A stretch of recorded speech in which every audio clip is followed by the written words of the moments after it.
Y luego están las diferencias de ambiente, de educación, en las que no se quiere creer porque cuando hablan los dos se las borran las palabras, pero que vuelven a encontrarse cuando uno está solo, para dirigir los actos de cada uno desde un punto de vista tan opuesto que no hay verdadero encuentro posible. Pero mi pequeña André, sigue usted mintiendo. Recuerde, usted misma me lo confesó, la telefoneé la víspera. ¿Se acuerda? Que Albertín había deseado tanto y ocultándomelo como algo que yo no debía saber, ir a la matiné Verdurin a la que debía asistir Mademoiselle Vintel. Sí, pero Albertín ignoraba por completo que Mademoiselle Vintel debiese ir. ¿Cómo? Usted misma me ha dicho que unos días antes se había encontrado con Madame Verdurin. Además, André, es inútil que nos engañemos el uno al otro.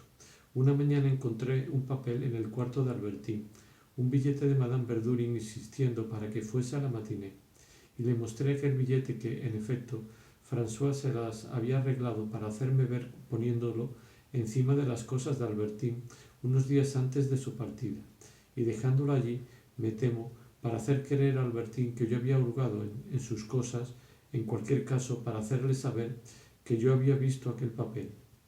Y yo me había preguntado con frecuencia si ese ardid de François no había influido de manera decisiva en la marcha de Albertín, quien veía que ya no podía ocultarme nada y se sentía desalentada, vencida. Le mostré el papel. No tengo ningún remordimiento, totalmente disculpada por ese sentimiento tan familiar. Usted sabe de sobra, André, que Albertín siempre había dicho que la amiga de Mademoiselle Vintel era efectivamente una madre para ella, una hermana. Pero usted comprendió mal ese billete. La persona con la que Madame Verdurin quería que Albertín se encontrase en su casa no era para nada la amiga de Mademoiselle Vintel, era el novio. Tengo problemas. Y el sentimiento familiar es el que Madame Verdurin tenía por ese crápula, que en efecto es sobrino suyo. Sin embargo, creo que luego Albertín supo que Mademoiselle Vintel acudiría. Madame Verdurin pudo hacérselo saber incidentalmente. La idea de ver de nuevo a su amiga le había agradado, desde luego. Le recordaba un pasado agradable. Pero como se alegraría usted si tuviese que ir a un sitio de saber que Elstir está allí, pero no más, ni siquiera tanto. No, si Albertín no quería decir por qué quería ir a casa de Madame Verdurin, fue porque había un ensayo al que Madame Verdurin había convocado a muy pocas personas, entre ellas ese sobrino suyo al que usted había conocido en Balbec, con quien Madame Bontemps quería casar a Albertín y con el que Albertín quería hablar. Menudo canalla era. Y además no hay necesidad de buscar tantas explicaciones, añadió André. Bien sabe Dios cuánto quería yo a Albertín y qué buena persona era, pero, sobre todo desde que había tenido la fiebre tifoidea, un año antes de que usted nos conociera a todas, era una verdadera cabeza loca. De repente se cansaba de lo que estaba haciendo, tenía que cambiar y al instante, y probablemente ni ella misma sabía por qué. ¿Se acuerda del primer año que fue usted a Balbec, el año que nos conoció? Un buen día se hizo enviar un telegrama que la llamaba a París. Apenas si hubo tiempo de hacer las maletas, y no tenía ningún motivo para irse. Todos los pretextos que había dado eran falsos. En ese momento París para ella era aburridísimo. Todas seguíamos estando en Balbec. El golf no estaba cerrado, y hasta las pruebas para la gran copa que tanto había deseado aún no habían concluido. Seguramente la habría ganado. Le bastaba con esperar 8 días, pues se marchó de golpe. Después volví a hablarle con frecuencia de aquello. Decía que ni ella misma sabía por qué se había marchado, que había sido la nostalgia de la tierra de París. Imagine usted si eso es posible, si eso es probable. Que en Balbec se sentía disgusto, que creía que había gente que se burlaba de ella. Y yo me decía que en las palabras de André había esto de verdad, que si una diferencia entre los espíritus explican las distintas impresiones producidas sobre esta o aquella persona por una misma obra, las diferencias de sentimiento, la imposibilidad de persuadir a una persona que no os ama, también existen las diferencias entre los caracteres, las particularidades de un carácter, que asimismo son una causa de acción. Luego dejaba de pensar en esa explicación y me decía lo difícil que es en la vida saber la verdad. Había notado perfectamente el deseo y el disimulo de Albertín para ir a casa de Madame Verdurin, y no me había equivocado. Pero entonces, cuando se advierte así un hecho, los otros, de los que nunca advertimos otra cosa que las apariencias, como el revés del tapiz, el revés real de la acción, de la intriga, lo mismo que el de la inteligencia del corazón, se ocultan, y solo vemos pasar siluetas planas de las que nos decimos, es esto, es aquello, es a causa de ella o de tal otra. La revelación de que Mademoiselle Vintel debía acudir me había parecido la explicación, sobre todo porque Albertine se me había adelantado hablándome de ella, y más tarde no se había negado a jurarme que la presencia de Mademoiselle Vintel no le causaba ningún placer. Y en este punto, a propósito de aquel joven, recordé algo que había olvidado. Poco tiempo antes, cuando Albertine vivía en mi casa, me lo había encontrado, y contrariamente a su actitud en Balbec, había estado amable conmigo hasta el exceso, afectuoso incluso. Me había suplicado que le permitiera visitarme, a lo que yo me había negado por muchas razones. Y ahora comprendía que, sabiendo que Albertine vivía en la casa, había buscado simplemente estar a bien conmigo para tener todas las facilidades de verla y de quitármela, y llegué a la conclusión de que era un miserable. Pero cuando algún tiempo después vi representar las primeras obras de ese joven, desde luego seguí pensando que si había insistido tanto en ir a mi casa había sido por Albertine, y aunque encontraba su conducta reprobable, recordé que si, tiempo atrás, yo había ido a Doncières para ver a Saint-Loup, en realidad había sido porque amaba a Madame de Guermantes. Cierto que el caso no era el mismo, dado que Saint-Loup no amaba a Madame de Guermantes. En mi cariño podía haber un poco de doblez, mas no traición. Pero después pensé que ese cariño que se siente por quien posee el bien que deseáis, se siente igual si ese bien este lo posee incluso deseándolo para sí mismo. En tal caso hay que luchar, sin duda, contra una amistad que llevará derecho a la traición. Y creo que eso es lo que siempre he hecho, porque para los que no tienen la fuerza para esa lucha, no puede decirse que la amistad que aparentan por el poseedor sea en ellos una pura artimaña. La sienten sinceramente y por eso la manifiestan con un ardor que, una vez consumada la traición, hace que el marido o el amante engañado pueda decir con indignación estupefacta: si usted hubiera oído las protestas de afecto que me prodigaba el muy miserable. Que vayan a robar a un hombre su tesoro, todavía puedo entenderlo, pero que se sienta la necesidad diabólica de jurarle antes su amistad es un grado de ignominia y de perversidad inimaginable. Pero no hay en esto placer de perversidad, ni siquiera mentira enteramente lúcida. El afecto de ese tipo que me había manifestado aquel día el pseudonovio de Albertine aún tenía otra excusa, por ser más complejo que un simple derivado del amor por Albertine. Solo desde hacía poco se confesaba, quería ser proclamado un intelectual. Por primera vez existían en él valores distintos de los deportivos o juerguistas. El hecho de que yo fuera estimado por Elstir, por Bergot, de que Albertine tal vez le hubiera hablado del modo en que yo juzgaba a los escritores y de cómo ella se figuraba que yo mismo habría podido escribir, hacía que de pronto me hubiese convertido para él, para el hombre nuevo que por fin se descubría que era, en alguien interesante con el que le hubiera complacido relacionarse, a quien hubiese querido confiar sus proyectos, quizá pedirle que le presentara a Bergot. Pero de modo que era sincero cuando me pidió venir a mi casa, expresándome una simpatía en la que unas razones intelectuales, además de un reflejo de Albertine, ponían sinceridad. Sin duda no era por esto por lo que ponía tanto empeño en venir a mi casa y lo hubiera dejado todo por conseguirlo. Pero esa razón última, que no hacía sino elevar a una especie de paroxismo apasionado a las dos primeras, tal vez él mismo la ignoraba, y las otras dos existían realmente, como había podido existir realmente en Albertine cuando había deseado ir, la tarde del ensayo, a casa de Madame Verdurin, el placer perfectamente honesto que habría tenido viendo de nuevo a unas amigas de infancia que para ella no eran más viciosas de lo que ella lo era para éstas. hablando con ellas, mostrándoles con su sola presencia en casa de los Verduri que la pobre chiquilla que habían conocido era invitada ahora en un salón importante, y también el placer que acaso habría sentido oyendo la música de Vintel. Si todo esto era cierto, el rumor que, cuando yo le hablé de Mademoiselle Vintel, había subido al rostro de Albertine procedía de lo que yo había hecho a propósito de aquella matiné, que ella había querido ocultarme por aquel proyecto de matrimonio que yo debía ignorar.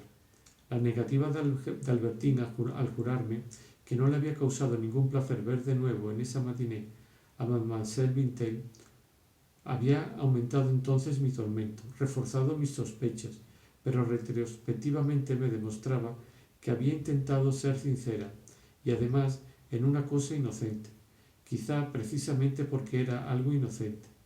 Quedaba sin embargo lo que André me había dicho sobre sus relaciones con Albertine, aunque quizá, incluso sin llegar a creer que André las inventase por completo para impedirme ser feliz y no pudiese creerme superior a ella, también podía suponer que había exagerado un poco lo que hacía con Albertine y que Albertine, por restricción mental, disminuyese también un poco lo que había hecho con André, sirviéndose jesuíticamente de ciertas definiciones que yo había formulado de manera estúpida sobre aquel asunto, considerando que sus relaciones con André no entraban en lo que debía confesarme y que podía negarlas sin mentir. Pero, ¿por qué creer que fuese ella y no André la que mentía? La verdad y la vida son muy arduas y de ambas me quedaba, sin que en resumidas cuentas las conociese, una impresión en la que tal vez la tristeza seguía dominada por la fatiga. En cuanto a la tercera vez que recuerdo haber tenido conciencia de acercarme a la indiferencia absoluta respecto de Albertine, y esta última vez hasta sentir que la había alcanzado por completo, fue un día bastante tiempo después de la última visita de André, en Venecia. Capítulo 3. Estancia en Venecia. Mi madre me había llevado a pasar unas semanas en Venecia, y dado que puede haber belleza tanto en las cosas más humildes como en las más preciosas, allí saboreaba yo impresiones análogas a las que tantas veces había sentido tiempo atrás en Combray, pero traspuestas de un modo totalmente diverso y más rico. Cuando a las 10 de la mañana venía a abrir mis postigos, veía flamear, en lugar del mármol negro en que se convertía al resplandecer las pizarras de San Hilaire, el ángel de oro de la capilla, el ángel de oro del campanil de San Marco, rutilante de un sol que volvía casi imposible mirarlo, con sus brazos abiertos de par en par. Me hacía, para cuando media hora más tarde estuviese en la piazzetta, una promesa de alegría más cierta de la que antaño pudo estar encargado de anunciar a los hombres de buena voluntad. Mientras permanecía acostado, era lo único que podía ver, pero como el mundo no es más que un vasto cuadrante solar donde un solo segmento soleado nos permite ver la hora que es, desde la primera mañana pensé en las tiendas de Combray, de la plaza de la iglesia, que los domingos estaban a punto de cerrar cuando yo llegaba a misa, mientras la paja del mercado olía intensamente bajo el sol ya cálido. Pero desde el segundo día, lo que vi al despertarme, aquello por lo que me levanté, porque sustituía en mi memoria y en mi deseo a los recuerdos de Combray, fueron las impresiones de la primera salida a Venecia, donde la vida cotidiana no era menos real que en Combray, donde como en Combray el domingo por la mañana daba gusto bajar a una calle en fiesta, pero donde esa calle estaba toda en un agua de zafiro, refrescada por soplos tibios, y de un color tan resistente que mis cansados ojos podían, para relajarse y sin temor a que cediesen, apoyar en ella sus miradas. Como en Combray, las buenas gentes de la calle de Loiseau, también en esta nueva ciudad los habitantes salían de las casas alineadas uno al lado de otra en la calle mayor, mas ese papel de casas proyectando un poco de sombra a sus pies estaba confiado en Venecia a palacios del Pórfido y de jaspe, sobre cuyas puertas cimbradas la cabeza de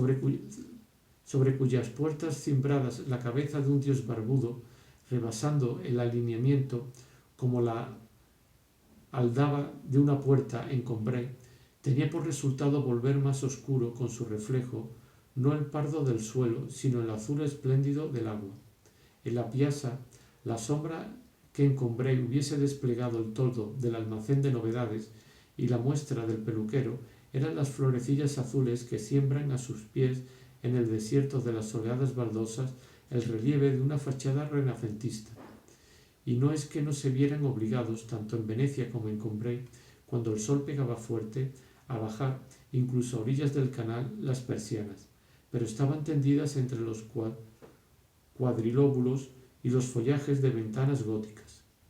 Puedo decir lo mismo de la de nuestro hotel, ante cuyos balaustres me esperaba mi madre mirando el canal con una apariencia que quizá no hubiera mostrado en los tiempos de Combray, cuando, poniendo en mí unas esperanzas que luego no se han realizado, no quería dejarme ver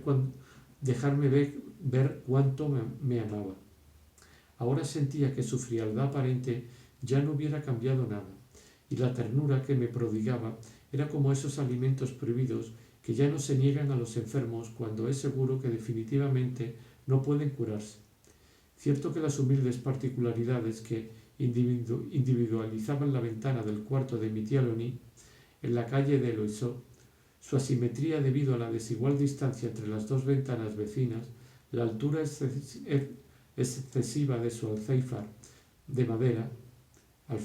madera y la barra acodada que servía para abrir los postigos, los dos lienzos de raso azul y glaseado que un alzapaño dividía y retenía apartados, todo esto también existía en aquel hotel de Venecia, donde yo oía esas palabras tan particulares, tan elocuentes, que nos hacen reconocer de lejos la morada a la que volvemos para el almuerzo, y más tarde quedan en nuestro recuerdo como un testimonio de que esa morada fue durante cierto tiempo la nuestra. Pero el cuidado de decirlas no estaba reservado en Venecia, como lo estaba en Combray y como lo está un poco en todas partes, a las cosas más simples, incluso a las más feas, sino a la ojiva todavía medio árabe de una fachada reproducida en todos los museos de modelado y en todos los libros de arte ilustrado como una de las obras maestras de la arquitectura doméstica en la Edad Media.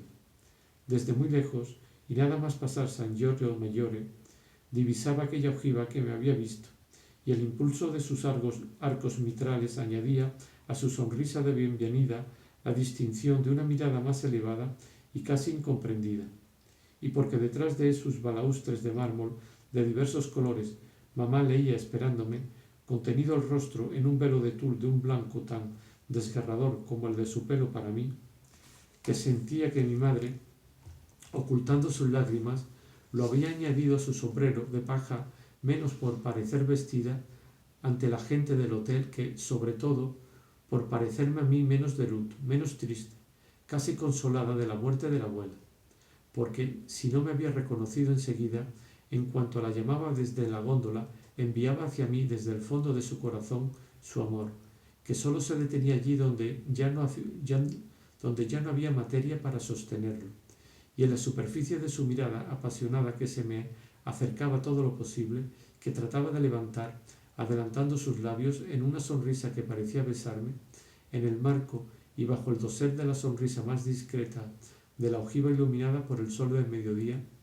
Debido a ello, esa ventana ha adquirido en mi memoria la dulzura de las cosas que tuvieron al mismo tiempo que nosotros, a nuestro lado, su parte en cierta hora que sonaba la misma para nosotros y para ellas, y por repletos de formas admirables que estén sus cruceros, esta ilustre ventana conserva para mí el aspecto íntimo de un hombre de genio con quien habríamos pasado un mes en el mismo lugar de veraneo, que habría entablado con nosotros alguna amistad, y si desde entonces, cada vez que veo el modelado de esa ventana en un museo, me veo obligado a contener las lágrimas, es simplemente porque solo me dicen la cosa que más puede conmoverme. Me acuerdo muy bien de su madre. Y para ir a buscar a mamá, que había abandonado la ventana, al dejar el calor del aire libre, yo tenía la misma sensación de frescor sentida en el pasado en Combray cuando subía a mi cuarto. Pero en Venecia era una corriente de aire marino la que la mantenía. no en una escalerita de madera de peldaños estrechos, sino sobre las nobles superficies de gradas de mármol, salpicadas en todo momento por un rayo de sol glauco, y que a la útil lección de Chardin recibida en otro tiempo, añadían la del Veronés. Y como en Venecia son obras de arte, cosas magníficas, las encargadas de darnos las impresiones familiares de la vida, eludir el carácter de esa ciudad, so pretexto de que la Venecia de ciertos pintores es fríamente estética en su parte más célebre, exceptuemos los soberbios estudios de Massin de Thomas, es no expresar sino los aspectos miserables, allí donde se borra lo que constituye su esplendor, y, para hacer Venecia más íntima y más auténtica, darle un parecido con Aubervilliers. Este fue el error de grandísimos artistas, por una reacción muy natural contra la Venecia ficticia de los malos pintores, dedicarse únicamente a la Venecia que les pareció más realista de los humildes campi, de los pequeños ríos abandonados. Era esta la que yo exploraba a menudo por la tarde, si no salía con mi madre, porque en ella encontraba con mayor facilidad mujeres de estas de un tipo popular, las vendedoras de fósforos, las ensartadoras de perlas, las trabajadoras del vidrio o del encaje, las pequeñas obreras con grandes chales negros a franjas, que nada me impedía amar, porque había olvidado en gran parte Albertín y porque me parecían más deseables que otras porque todavía las recordaba un poco. Además, ¿quién habría podido decirme exactamente, en esa búsqueda apasionada que yo hacía de las venecianas, lo que allí había de ellas mismas, de Albertín, de mi antiguo deseo de antaño de visitar Venecia? Nuestro menor deseo, aunque único como un acorde, admite en sí las notas fundamentales sobre las que está construida toda nuestra vida, y a veces, si suprimiésemos una de ellas, que por otra parte no oímos, de la que no tenemos conciencia, que no tiene nada que ver con el objeto que perseguimos, veríamos desvanecerse, sin embargo, todo nuestro deseo de ese objeto. Había muchas cosas que no trataba de dilucidar en medio de la emoción que sentía corriendo en busca de las venecianas. Mi góndola seguía los pequeños canales, como la mano misteriosa de un genio que me había guiado por los recovecos de esa ciudad de Oriente. A medida que avanzaba parecían abrirme un camino excavado en pleno corazón de un barrio que dividían apartando apenas, como un delgado surco arbitrariamente trazado, las altas casas de pequeñas ventanas moriscas, y como si el mágico guía hubiese tenido una vela entre sus dedos y me hubiese alumbrado a mi paso, hacía brillar ante ellos un rayo de sol al que abrían su camino. Se advertía que entre las pobres moradas que el pequeño canal acababa de separar y que de otro modo hubiera formado un todo compacto, no se había reservado ningún espacio, de suerte que en el campanil de la iglesia o en los emparrados de los jardines caían a pico sobre el río, como en una ciudad inundada. Pero, tanto para las iglesias como para los jardines, gracias a una transposición idéntica a la del Gran Canal, el mar se presentaba también a desempeñar las funciones de vía de comunicación, de calle, grande o pequeña, que, de cada lado del canaleto, las iglesias surgían del agua en aquel viejo barrio populoso y pobre, convertidas en parroquias humildes y concurridas, llevando sobre sí el sello de su necesidad, de la frecuentación de mucha gente pobre, hasta el punto de que los jardines atravesados por el corte del canal dejaban arrastrar hasta el agua sus hojas o sus frutas maravilladas, mientras que el reborde de la casa, cuyo gres toscamente hendido aún estaba rugoso como si acabaran de cerrarlo brutalmente, unos chiquillos sorprendidos, sin perder el equilibrio, dejaban colgar a pico y bien aplomadas sus piernas a la manera de los marinos sentados en un puente móvil cuyas dos mitades acababan de separarse y han permitido al mar pasar entre ambas. A veces aparecía un monumento más hermoso que se encontraba allí, como una sorpresa en una caja que acabáramos de abrir, un templete de marfil con unos órdenes corintios y una estatua alegórica en el frontón. Algo desorientado entre las cosas usuales en medio de las que se arrastraba, pues, por más que nos esforzásemos por hacerle un sitio, el peristilo que le reservaba el canal seguía conservando el aspecto de un muelle de desembarco para hortelanos. Tenía la impresión que todavía aumentaba mi deseo de no estar fuera, de entrar cada vez más hondo en algo más al fondo de algo secreto, porque siempre encontraba algo nuevo que venía a situarse a uno u otro lado de mí, pequeño monumento o campo imprevisto, conversando ese aire sorprendido de las cosas bellas que vemos por primera vez y cuyo destino y utilidad todavía no se comprenden bien. Regresaba a pie por pequeñas calis, paraba a chicas del pueblo como tal vez había hecho Albertín, y me habría gustado que ella estuviese conmigo. Sin embargo, no podían ser las mismas. En la época en que Albertín había estado en Venecia, aún debían de ser unas niñas, pero después de haber sido, en otro tiempo, en un primer sentido y por cobardía, infiel a cada uno de mis deseos concebido como único, y que había buscado un objeto análogo y no el mismo que no esperaba encontrar, ahora solo buscaba de manera sistemática mujeres a las que Albertín no había conocido, de la misma manera que no buscaba ya a las que en otro tiempo yo había deseado. Cierto que a menudo me ocurría recordar, con una inaudita violencia de deseo, a cierta chiquilla de Mesegli o de París, a la lechera que había visto una mañana al pie de una colina, en mi primer viaje hacia Baalbek, pero por desgracia la recordaba tal como eran entonces, es decir, tal como desde luego ya no eran ahora, de modo que si en otro tiempo me habría visto llevado a mitigar mi impresión de la unicidad de un deseo buscando, en vez de una colegiala perdida de vista, una colegiala análoga, ahora, para recuperar a las muchachas que habían turbado mi adolescencia o la de Albertín, debía consentir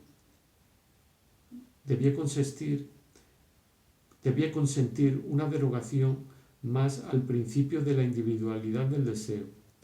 Las que debía buscar no eran las que entonces tenían 16 años, sino las que hoy tenían 16 años, porque ahora, a falta de lo más peculiar de la persona y que se me había escapado, lo que amaba era la juventud. Sabía que la juventud de las que había conocido ya solo existían en mi ardiente recuerdo, y que no eran ellas, por más intenso que fuera mi deseo de alcanzarlas cuando mi memoria me las representaba, las que debía cosechar si de veras quería recolectar la juventud y la flor del año. El sol estaba alto en el cielo. Estaba alto en el cielo todavía cuando iba a reunirme con mi madre en la Piazzetta. Llamábamos a una góndola. ¿Cómo le habría gustado a tu pobre abuela esta grandeza tan simple?, me decía mamá señalando el palacio ducal, que consideraba el mar como el pensamiento que le había confiado, que consideraba el mar con el pensamiento que le había confiado su arquitecto y al que se mantenía fiel en la muda espera de los dogos desaparecidos. Hasta le habría gustado la dulzura de esos tintes rosados, porque no tiene nada de empalagosa. ¿Cómo habría amado Venecia tu abuela? ¿Y qué familiaridad capaz de rivalizar con la de la naturaleza habría encontrado en todas estas bellezas tan llenas de cosas que no tienen ninguna necesidad de ningún arreglo, que se presentan tal como son, el palacio ducal en su forma cúbica, las columnas que según tú son las del palacio de Herodes en plena Piazzetta, y menos estudiados todavía, puestos ahí como a falta de otro sitio, los pilares de San Juan de Acre y esos caballos del balcón de San Marcos. Habría sentido tanto placer tu abuela viendo ponerse el sol sobre el palacio de los Dogos como sobre una montaña. Y de hecho había una parte de verdad en lo que decía mi madre, porque mientras las góndolas para devolvernos al hotel remontaban el gran canal, veíamos a la hilera de palacios entre los que pasábamos reflejar la luz y la hora sobre sus flancos rosados y cambiar con ellos, menos como viviendas privadas y monumentos célebres que como una cadena de acantilados de mármol, a cuyos pies se va por la noche a pasear en barca por un canal para ver ponerse el sol. Por eso las moradas dispuestas a ambos lados del canal hacían pensar en parajes de la naturaleza, pero de una naturaleza que habría creado sus obras con una imaginación humana. Aunque al mismo tiempo, debido al carácter de impresiones siempre urbanas que Venecia da casi en pleno mar, sobre esas aguas en las que el flujo y el reflujo se dejan sentir 2 veces al día y que alternativamente recubren con la marea alta y descubren con la marea baja las magníficas escaleras exteriores de los palacios, como hubiésemos hecho en París, en los bulevares, en los Campos Elíseos, en el Bois, en cualquier ancha avenida de moda, nos cruzábamos en la luz polvorienta del atardecer con las mujeres más elegantes, casi todas extranjeras, que, blandamente apoyadas en los cojines de su carroza flotante, esperaban su turno. Se detenían ante un palacio donde tenían una amiga a la que ver. Mandaban preguntar si estaba en casa. Mientras esperaban la respuesta, preparaban por si acaso su tarjeta de visita para dejarla como hubieran hecho en la puerta del palacete de Guermantes. Buscaban en su guía de qué época, de qué estilo era el palacio, no sin verse sacudidas, como en la cresta de una ola azul, por aquel remolino de agua resplandeciente y furiosa, asustada al verse encerrada entre la góndola danzante y el resonante mármol. Y así los paseos, hasta los que sólo eran para hacer visitas o recados, eran triples y únicos en aquella Venecia, donde las simples idas y venidas mundanas asumen al mismo tiempo la forma y el encanto de una visita a un museo y de una vuelta por mar. Varios de los palacios del Gran Canal estaban transformados en hoteles y, por gustos por el cambio o por amabilidad hacia Madame Sacerat, a la que habíamos encontrado el conocimiento imprevisto e inoportuno que uno encuentra en todo viaje y a la que mamá había invitado, quisimos una noche tratar de cenar en un hotel que no fuese el nuestro y del que decían que la cocina era mejor. Mientras mi madre pagaba al gondolero, entraba con Madame Sacerat en el saloncito que había reservado. Quise echar una ojeada al gran salón del restaurante, de bellas pilastras de mármol y antiguamente cubierto por completo de frescos, después mal restaurados. 2 camareros hablaban en un italiano que traduzco. ¿Comen los viejos en su cuarto? No avisan nunca. ¡Qué lata! Nunca sé si debo guardarle su mesa. Non so se bisogna conservar loro la tavola. Pues si bajan y la encuentran cogida, peor para ellos. No comprendo que se reciba foresteris así en un hotel tan chic. No es la gente de aquí.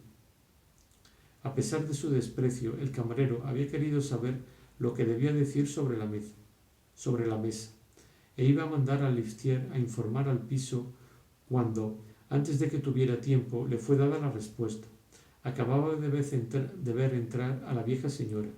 No me costó mucho, a pesar del aire de tristeza y fatiga que da el paso de los años, y a pesar de una especie de sema, de erisipela que le cubría la cara, en reconocer bajo su gorro, con su túnica negra hecha en W, pero para los profanos semejantes a la de una vieja portera, a la marquesa de Villeparisis. Quiso la casualidad que el sitio en que yo estaba, de pie, examinando los vestigios de un fresco, se encontrase, a lo largo de las bellas paredes del mármol, exactamente detrás de la mesa en la que acababa de sentarse Madame de Villeparisis. Entonces no tardará en bajar Monsieur de Villeparisis. Hace un mes que está aquí y solo una vez ha comido el uno sin el otro, dijo el camarero.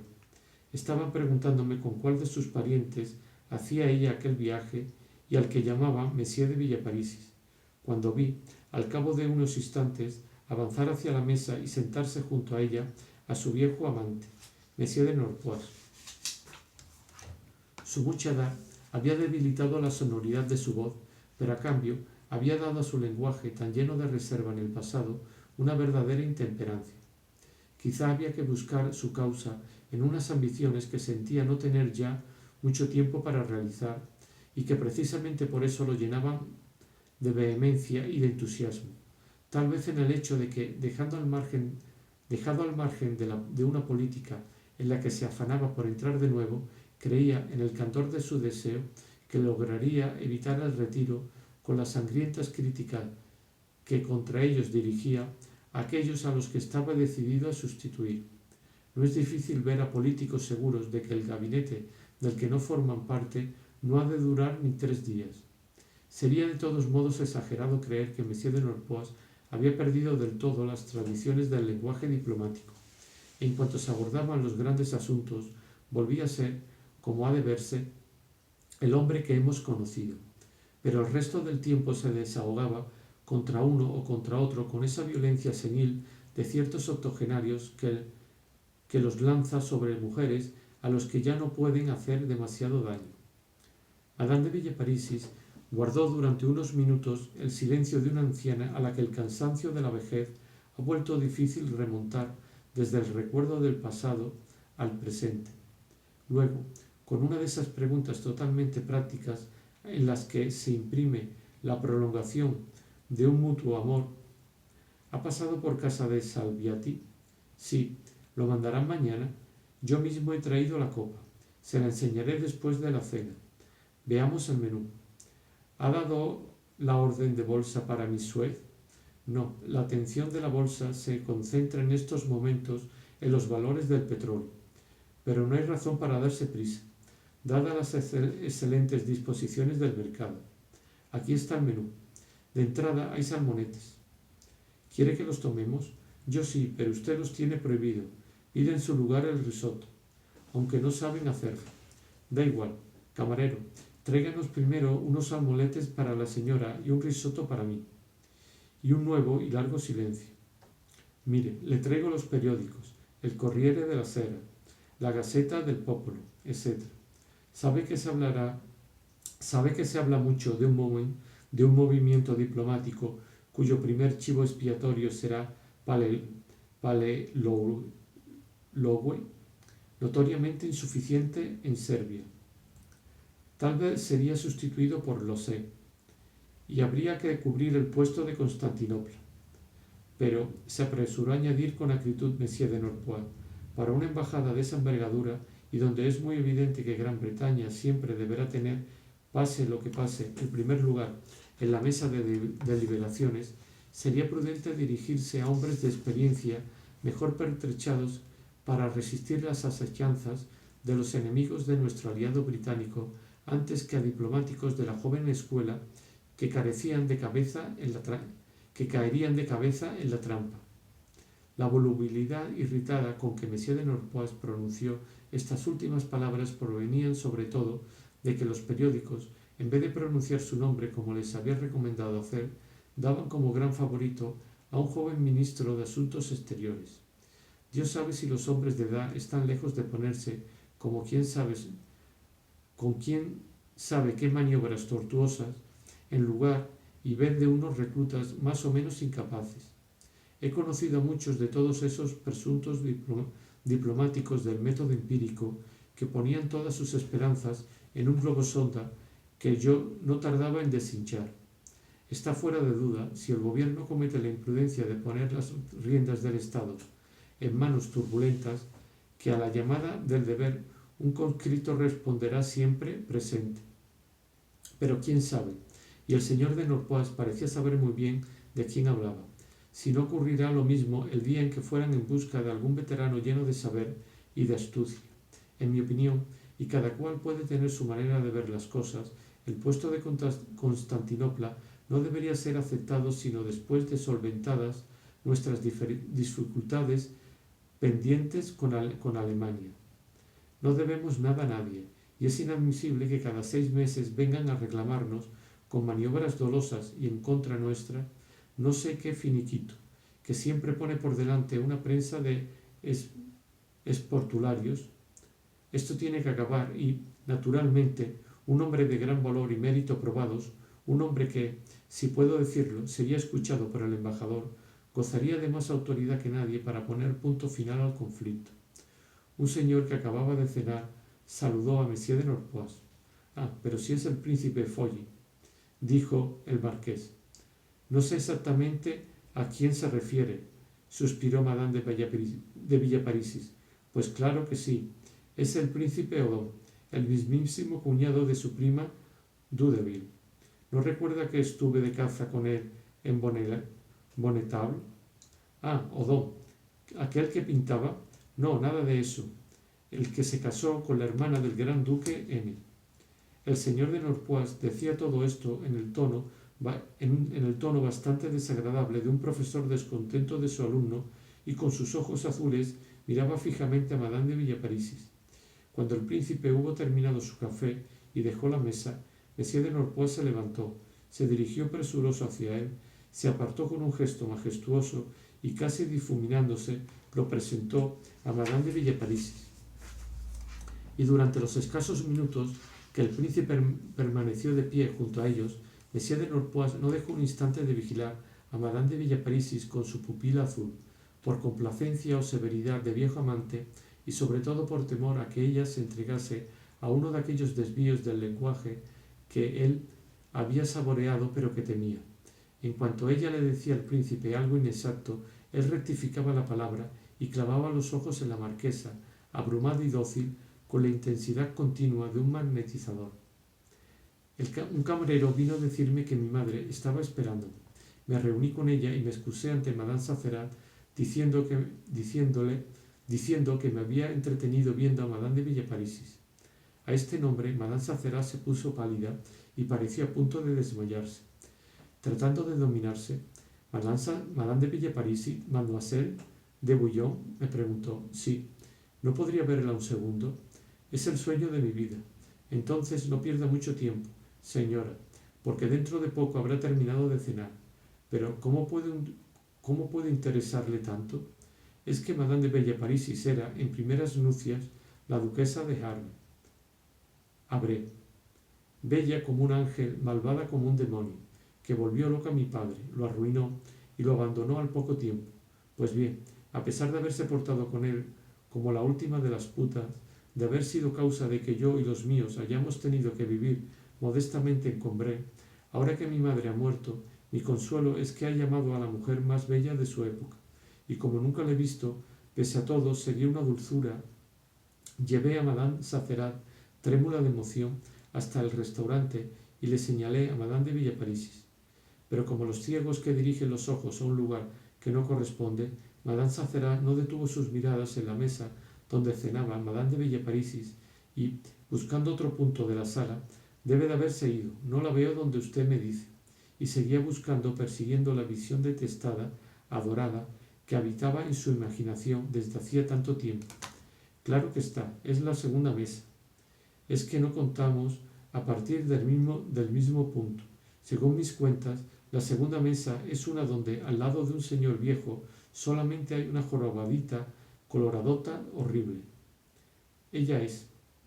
Entretanto, como Madame de Villeparisis había pedido a Monsieur de Norpois que hiciera sentarse al príncipe Folly, entre ellos tres se entabló una amable conversación. Se habló de política. El príncipe declaró que la suerte del gabinete le resultaba indiferente y que aún se quedaría una semana larga en Venecia. Esperaba que de allí a entonces se evitaría toda crisis ministerial. En un primer momento, el príncipe Folly creyó que estas cuestiones de política no interesaban a Monsieur de Norpois, porque después de haberse expresado con tanta vehemencia hasta ese instante, de pronto guardó un silencio casi angélico, que parecía no poder expandirse, ni se le volvía la voz más que en un canto inocente y melodioso de Mendelssohn o César Franck. También pensaba el príncipe que aquel silencio era debido a la reserva de un francés que ante un italiano no quiere hablar de los asuntos de Italia. Pero el error del príncipe era completo. El silencio, el aire de indiferencia, seguía siendo en Monsieur de Norpois no el signo de la reserva, sino el habitual preludio de una intromisión en asuntos importantes. El marqués, como hemos visto, ambicionaba nada menos que Constantinopla, con un arreglo previsto de los asuntos alemanes para el que contaba con forzar la mano al gabinete de Roma. De hecho, el marqués consideraba que un acto del alcance internacional de su parte podía ser la digna coronación de su carrera, tal vez incluso el inicio de nuevos honores, de funciones difíciles a las que no había renunciado, porque la vejez nos vuelve ante todo incapaces de emprender mas no de desear. Y solo en un tercer periodo los que llegan a una edad avanzada han renunciado al deseo, como han debido abandonar la opción, y no se presentan siquiera a unas elecciones fútiles en las que tantas veces intentaron triunfar, como las de presidente de la República. Se contentan con salir de paseo, con comer, con leer los periódicos. Se sobreviven a sí mismos. Para que el marqués se sintiese a gusto y demostrarle que lo consideraba como un compatriota, el príncipe se puso a hablar de los posibles sucesores del presidente del Consejo actual, sucesores cuya tarea sería difícil. Cuando el príncipe Folli hubo citado más de 20 nombres de políticos que le parecían ministrables, nombres que el antiguo embajador escuchó con los párpados semitornados sobre sus ojos azules y sin hacer un movimiento, Monsieur de Norpois rompió por fin el silencio para pronunciar estas palabras que durante 20 años debían alimentar la conversación de las cancillerías, y luego, cuando se las creyó olvidadas, ser exhumadas por alguna personalidad escondida tras la firma un informado, o tesis, o Maquiavelo, en un periódico donde el mismo olvido en que habían caído les vale el privilegio de causar sensación de nuevo. Así pues, el príncipe Folli acababa de citar más de 20 nombres ante el diplomático no menos inmóvil y mudo que un hombre sordo, cuando Monsieur de Norpois alzó levemente la cabeza y con la misma forma en que habían sido redactadas sus intervenciones diplomáticas de consecuencias más trascendentales, aunque esta vez con acrecentada audacia y menor brevedad, preguntó sutilmente: ¿y es que nadie ha pronunciado el nombre del señor Giolitti? A estas palabras cayeron las escamas del príncipe Folli. Oyó un murmullo celestial. Luego, inmediatamente, Monsieur de Norpois se puso a hablar de unas cosas y otras. No tuvo miedo de hacer cierto ruido, como cuando, terminada la última nota de una sublime aria de Bach, ya no se teme hablar en voz alta e ir a buscar la ropa al vestuario. Hasta hizo más nítida la ruptura, rogando al príncipe que pusiese sus homenajes a los pies de sus majestades el rey y la reina cuando tuviera ocasión de verlos. Frase de despedida que correspondía a lo que son, al final de un concierto, estas palabras gritadas: el cochero Auguste de la Rue de Beloy. Ignoramos cuáles fueron exactamente las impresiones del príncipe Folli. Seguramente estaba encantado de haber oído aquella obra maestra. ¿Y el señor Giolitti? ¿Es que nadie ha pronunciado su nombre? Porque el señor de Norpois, en quien la edad había apagado o desordenado las mejores cualidades, con la vejez había perfeccionado a cambio las arias de bravura. Como ciertos músicos viejos, en declive para todo lo demás, adquieren hasta el último día un virtuosismo perfecto que hasta entonces no poseían para la música de cámara. Lo cierto es que el príncipe Folli, que contaba con pasar 15 días en Venecia, regresó a Roma ese mismo día, y unos días después fue recibido en audiencia por el rey a propósito de ciertas propiedades que, creemos haberlo dicho ya, el príncipe poseía en Sicilia. El gabinete vegetó más tiempo de lo que se habría creído. Tras su caída, el rey consultó a diversos hombres de Estado sobre el jefe que convenía dar al nuevo gabinete. Luego mandó llamar a Monsieur Giolitti, que aceptó. 3 meses después, un periódico contó la entrevista del príncipe Folli con Monsieur de Norpois. La conversación fue transcrita como nosotros lo hemos hecho, con la diferencia de que esta vez el señor de Norpois preguntó sutilmente, se leía, dijo con esa sutil y encantadora sonrisa que se le conoce. El señor de Norpois consideró que sutilmente ya tenía suficiente fuerza explosiva para un diplomático y que ese añadido era cuando menos intempestivo. Por supuesto, había pedido que en el Quai d'Orsay hiciese un desmentido oficial, pero el Quai d'Orsay no daba abasto. En efecto, una vez revelada la entrevista, Monsieur Barré telegrafiaba varias veces por hora a París para quejarse de que hubiera un embajador oficioso en el Quirinal y para trasladar el descontento que el hecho había producido en toda Europa. Ese descontento no existía, pero los diversos embajadores eran demasiado corteses para desmentir a Monsieur Barré, cuando afirmaba que a buen seguro todo el mundo estaba muy indignado. Con ello, escuchaba su pensamiento. Como solo escuchaba su pensamiento, Monsieur Barré tomaba ese silencio cortés por una adhesión e inmediatamente telegrafiaba a París: he conferenciado durante 1 hora con el marqués Visconti Venosta, etc. Sus secretarios trabajan a destajo. Pero el señor de Norpois tenía la devoción de un antiquísimo periódico francés que, incluso en 1870, cuando era embajador de Francia en un país alemán, le había prestado gran servicio. Este periódico estaba, sobre todo el primer artículo sin firma, admirablemente redactado, pero interesaba 1000 veces más cuando ese primer artículo, calificado de primer París, en esos lejanos tiempos, y llamado hoy, no se sabe por qué, editorial, estaba por el contrario mal escrito, con infinitas repeticiones de palabras. Entonces todos y cada uno se sentían emocionados por el artículo, que el artículo había sido inspirado. Entonces todos y cada uno sentían emocionados que el artículo había sido inspirado, tal vez por Monsieur de Norpois, tal vez por algún otro gran maestro del momento. Para dar una idea anticipada de los acontecimientos de Italia, mostremos cómo Monsieur de Norpois se sirvió de ese periódico en 1870. Inútilmente podría parecer, puesto que la guerra tuvo lugar de todos modos. Muy eficazmente pensaba Monsieur de Norpois, cuyo axioma era que ante todo hay que preparar a la opinión. Sus artículos, en los que cada palabra estaba sopesada, se parecían a esas notas optimistas a las que sigue de inmediato la muerte del enfermo. Por ejemplo, en vísperas de la declaración de guerra en 1870, cuando la movilización estaba casi ultimada, Monsieur de Norpois, permaneciendo en la sombra naturalmente, se había creído en el deber de enviar a ese famoso periódico el siguiente editorial. En los círculos autorizados parece prevalecer la opinión de que, desde ayer a media tarde, la situación, sin tener por supuesto un carácter alarmante, podría considerarse como grave e incluso susceptible en ciertos aspectos de ser considerada como crítica.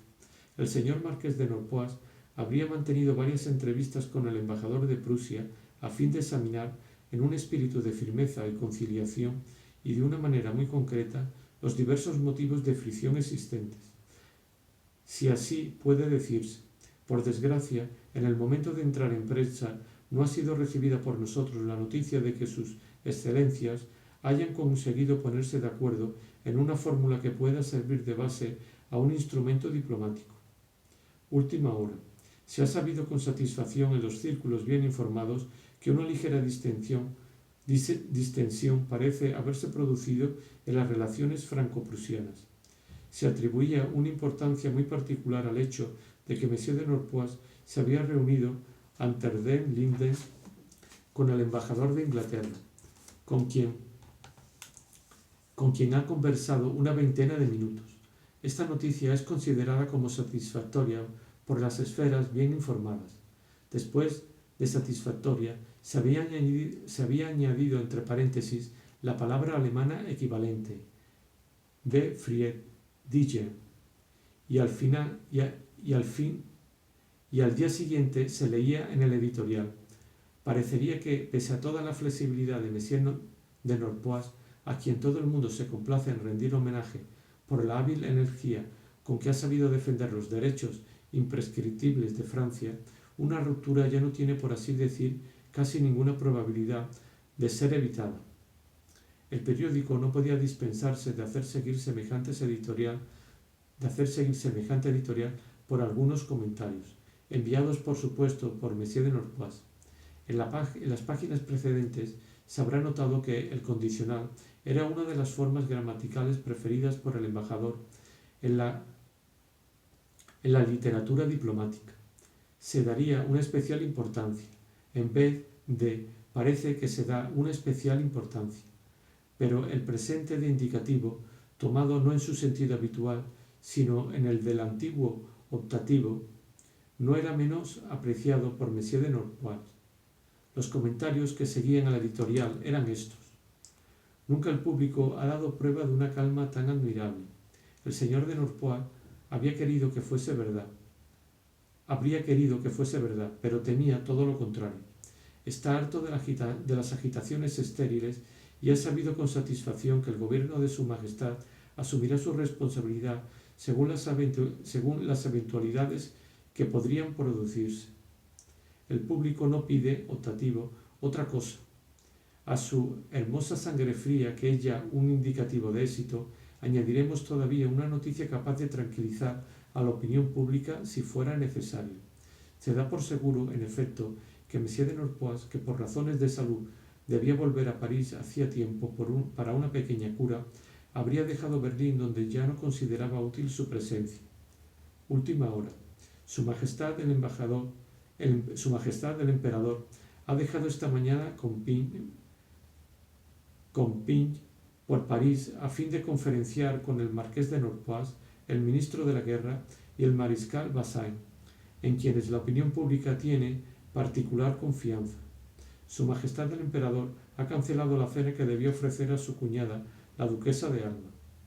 Esa medida ha producido en todas partes, nada más ser conocida, una impresión particularmente favorable.